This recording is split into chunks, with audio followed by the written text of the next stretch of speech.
The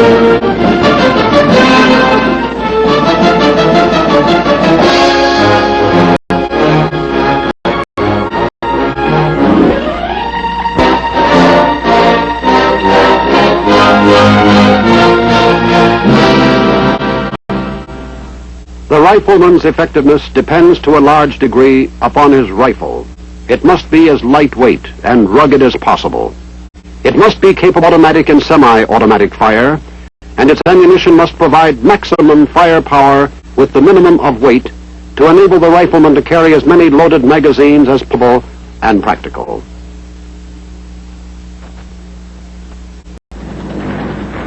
For use in mobility is required and ammunition resupply is difficult. A new rifle has been issued to Special Forces, airborne and air mobile troops of the Army, and to other military forces of the United States.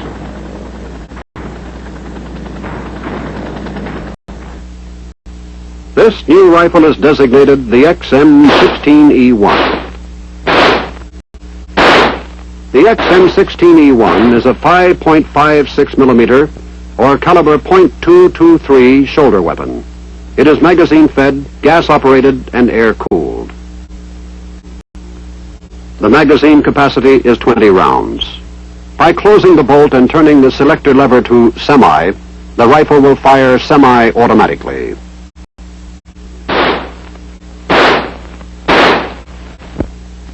By turning the selector lever to auto, the rifle will fire full automatic. The cyclic rate of fire is 700 to 800 rounds per minute, with a muzzle velocity of approximately 3,150 feet per second. The maximum is 460 meters. The weapon's most distinguishing characteristic is its light weight. When fully loaded with this relationship of weight to firepower in the XM16E1 results from design, construction, and operation. One of its principal features is straight line construction. The straight line extends through the stock, bolt carrier group, chamber, and barrel. This design substantially reduces rifle climb during firing. The barrel is surrounded by a heat-resistant fiberglass material with an aluminum reflecting shield which serves as a hand guard.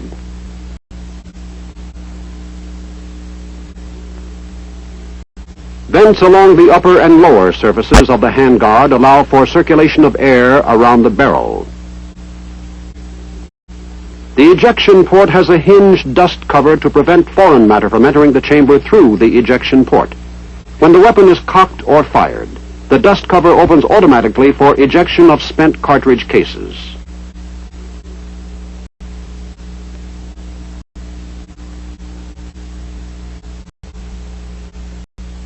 The carrying handle is an integrated part of the receiver. Due to the straight-line construction of this weapon, raised sights are necessary. The rear sight is located on the rear of the carrying handle and is protected by the raised sides of the handle. Additional designs can be seen in this view. One of these is the gas operating system. When a round is fired, gas passes through a gas port located in the front upper surface of the barrel and is directed through a gas tube back into the cylinder formed by the bolt and bolt carrier, causing the bolt carrier to move rearward. Another design is the chamber locking mechanism. Lugs on the bolt lock the bolt directly to the barrel, thereby eliminating the need for the heavy receiver normally required to lock the bolt behind the cartridge. The stock of the rifle is composed of a durable synthetic material of high impact strength. It contains the recoil mechanism consisting of the action spring guide and action spring. It's located on the action spring guide. During recoil, the outer rings are forced to ride over the inner rings.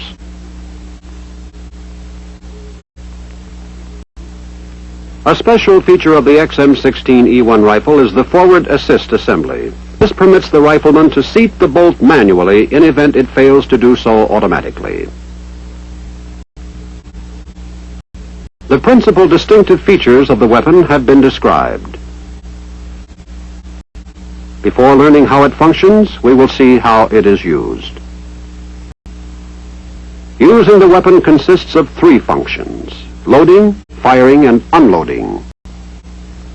To load the magazine, remove the empty magazine by pressing the magazine release button located above and forward of the trigger guard. Place a round on top of the magazine follower, nose toward the smooth face of the magazine, and press down.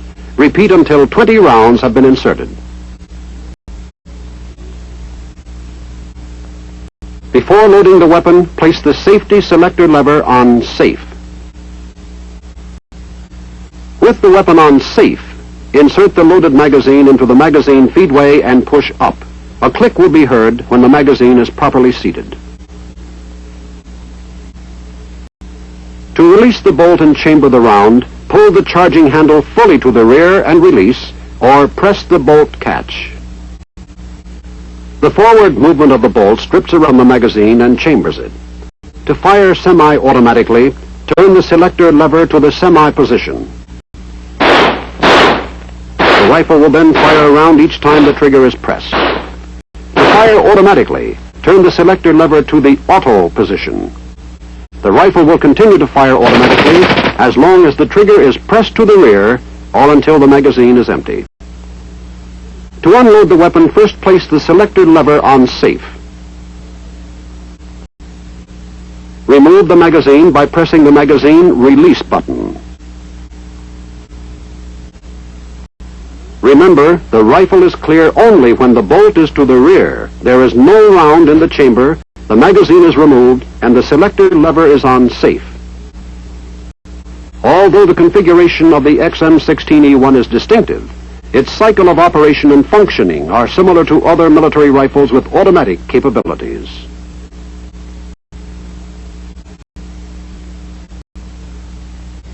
The cycle of functioning of the weapon consists of 8 basic mechanical operations. These are firing, unlocking, extracting, ejecting, cocking, feeding, chambering, and locking. Although many of these occur simultaneously, they will be discussed separately for both semi-automatic and automatic fire. Let's start with firing. When a round is in the chamber, the weapon is ready to fire. For semi-automatic fire, the selector lever is turned to the semi position.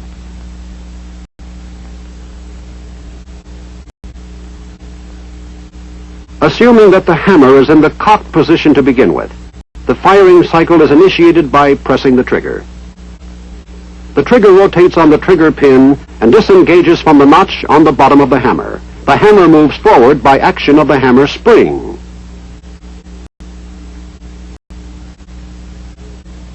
It strikes the head of the firing pin and drives it through the face of the bolt into the primer, which ignites the powder. The firing section of the rifle is so rapid that it is impossible for the operator to release the trigger fast enough to prevent multiple firing, even if he tried to do so. Therefore, a device is installed in the firing mechanism to permit firing single rounds. In the XM16E1, the disconnect is used for this purpose. The disconnect is rotated forward when the trigger is pulled. When the hammer is cocked by recoil of the bolt carrier, the disconnect engages the lower hook of the hammer and holds it until the trigger is released.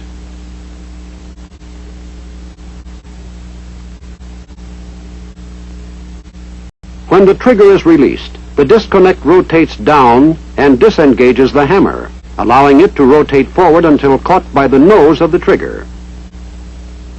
This prevents the hammer from following the bolt carrier forward. In the semi-automatic position, the disconnect governs the firing mechanism to provide a single shot each time the trigger is pulled.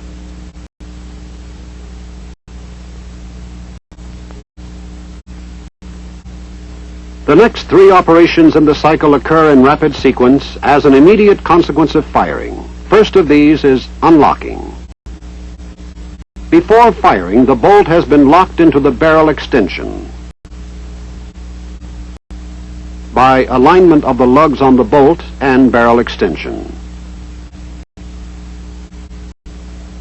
When the round is fired, gas from the burning powder forces the projectile through the barrel.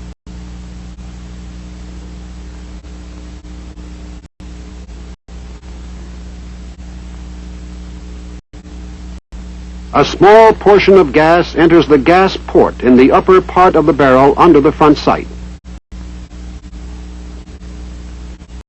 The gas port directs gas into the gas tube, which carries it into the cylinder between the bolt carrier and the bolt, and drives the bolt carrier rearward.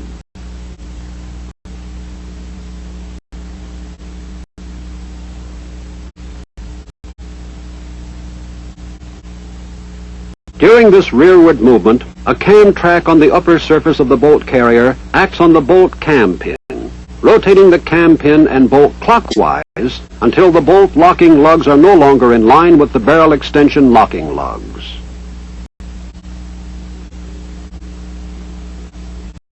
During unlocking, the firing pin is withdrawn from the face of the bolt by the bolt gear group. With the bolt unlocked, the next sequence in the cycle of operation occurs. This is extracting. The extractor is contained in the front end of the bolt. It grips the rim of the cartridge and holds it firmly against the face of the bolt. When the bolt carrier and bolt move to the rear, the extractor gripping the cartridge case withdraws it from the chamber.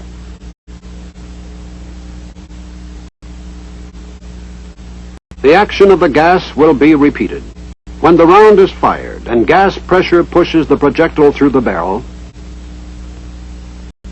a small portion of this pressure enters the gas port and passes through the gas tube into the cylinder between the bolt carrier and the bolt. Here, gas drives the bolt carrier rearward, unlocking the bolt and extracting the cartridge case. When the cartridge case is extracted from the chamber, the next operation can occur: ejecting. The bolt contains an ejector and ejector spring which are compressed by the base of the cartridge. When the spent cartridge case is entirely clear of the chamber, the ejector spring forces the ejector forward. This action ejects the cartridge case out of the rifle through the ejection port. With each firing, the bolt carrier and bolt are driven rearward by the force of gas. This rearward movement, in turn, initiates the sequence of unlocking, extracting, and ejecting.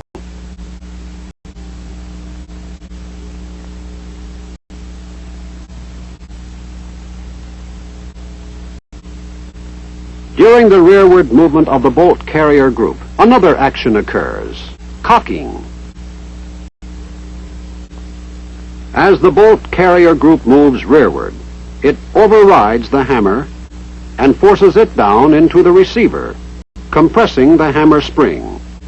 The lower hook of the hammer is engaged with the disconnect.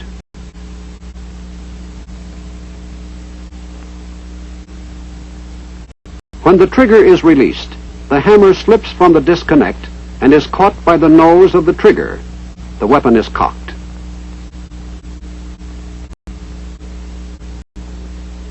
Another simultaneous action occurs during the rearward movement of the bolt carrier group. This action is called feeding.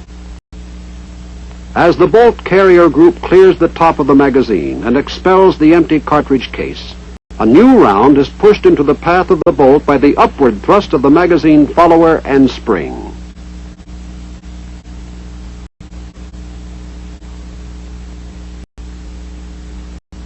The action spring guide, which is pushing on the rear of the bolt carrier group, is forced rearward by the bolt carrier group, compressing the action spring.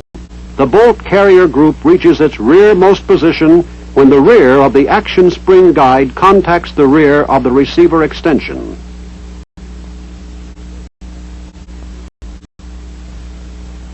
Now the compressed action spring expands. This drives the action spring guide assembly forward with enough force to drive the bolt carrier group forward toward the chamber.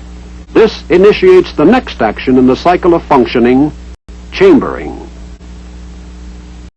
As the bolt carrier group moves forward, the face of the bolt strips a new round from the magazine and moves it toward the chamber.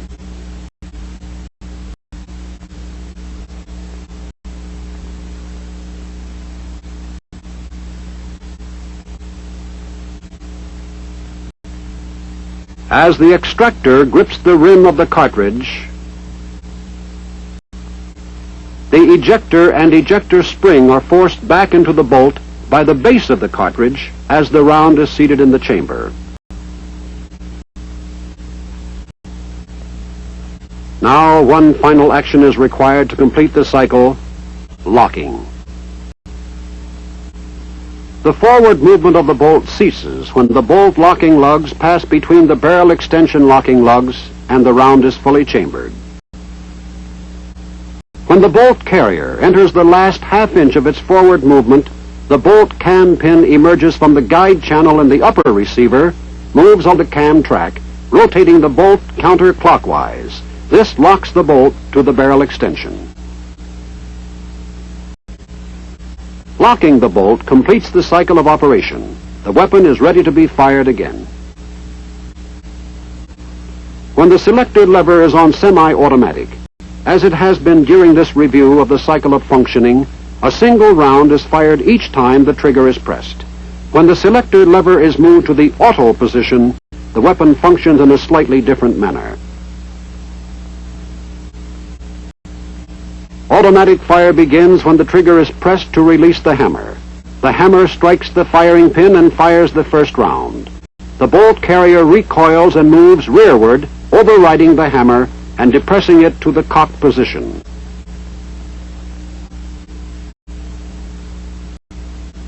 At this time, the center cam of the selector lever prevents the disconnect from engaging the hammer as it does in semi-automatic fire.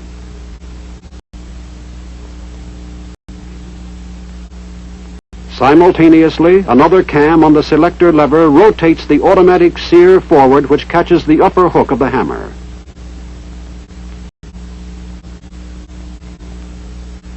The automatic sear holds the hammer in cocked position until it is struck by a shoulder on the bottom of the bolt carrier. This releases the hammer. As long as the trigger remains depressed, the nose fails to engage the hammer, and automatic fire continues until the magazine is empty. However, when the trigger is released during firing, the nose of the trigger moves up, engaging the hammer. The cycle of automatic fire is stopped until the trigger is pressed again.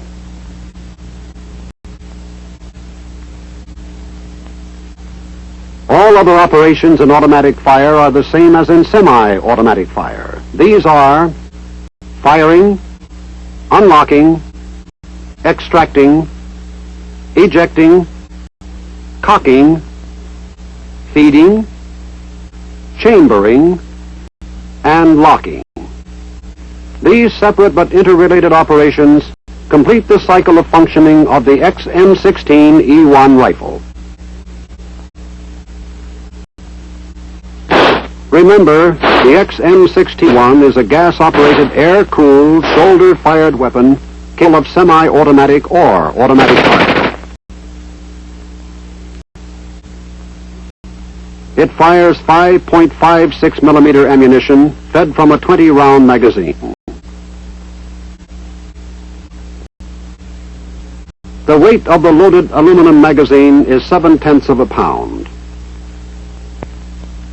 The weight of the loaded weapon is 7.6 pounds. Its maximum effective range is 460 meters. The straight line construction helps to assure accuracy of fire by reducing muzzle climb.